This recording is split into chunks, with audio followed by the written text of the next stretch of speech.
Joe Biden ne sait même pas s'il est en vie. Il ne savait même pas s'il était vivant.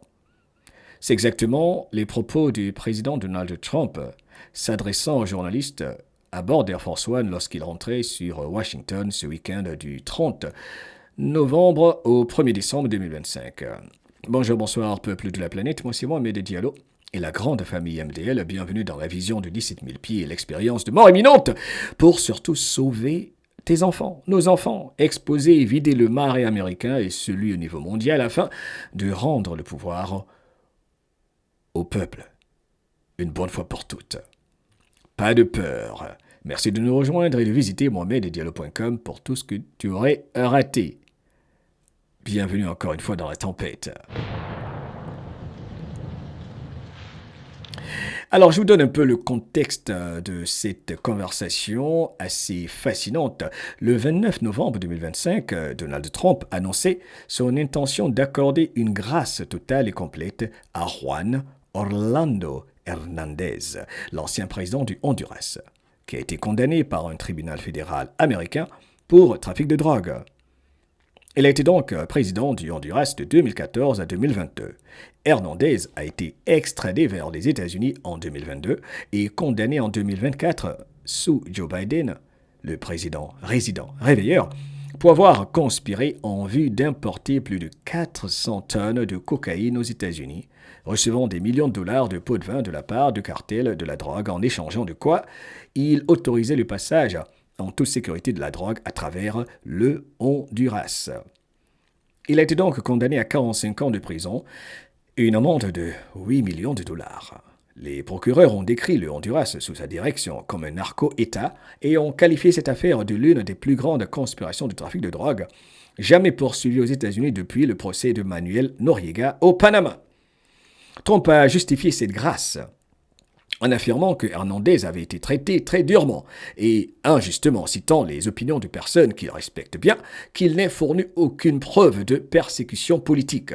L'annonce a été faite sur Truth Social où Donald Trump a également apporté son soutien à Nasri Tito Asfoura, le candidat conservateur à la prochaine élection présidentielle au Honduras, laissant entendre évidemment que le soutien des États-Unis dépendrait certainement de la victoire d'Asfoura. On écoute.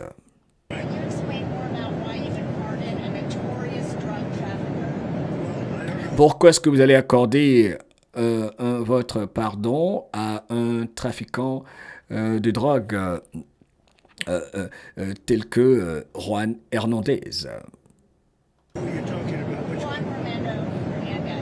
De qui est-ce que vous parlez? De qui est-ce que vous parlez? Oui, Juan Orlando Hernandez. Il y a beaucoup de gens au Honduras qui m'ont demandé de le faire. Ils ont dit que c'était un piège tendu par Joe Biden. Et au fait, Biden ne savait même pas s'il était vivant. Biden ne savait même pas s'il était vivant.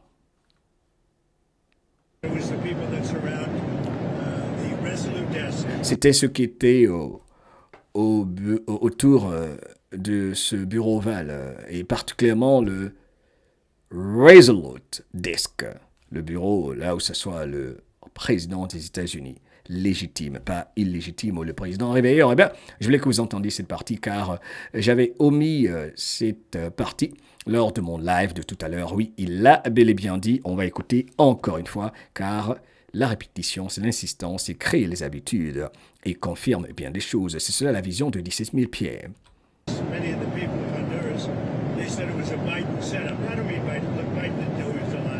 Biden ne savait même pas s'il était en vie.